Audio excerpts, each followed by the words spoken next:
پاکستان د سقوط پر لوري آیا پوځ به یې ژغورلی شي؟ حقیقتونه همدلته وګورئ او چینل سبسکرایب کړئ.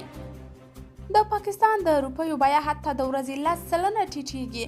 اوس $1 نږدې 240 کالدارو ته رسیدلی.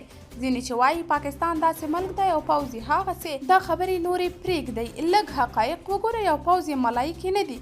سم یې وضعیت خراب دی. د یو هیواد لپاره اقتصاد د ملا تیر حیثیت لري.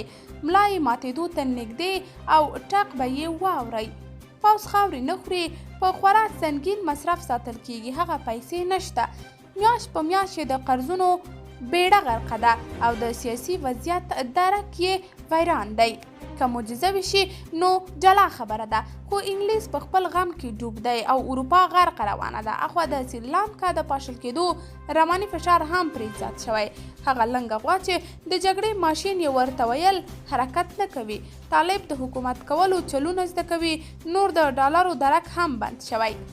چین که خیرات ورکړي نو $میلیاردونه یې د میاشتې مصرف هم نه پوره کوي.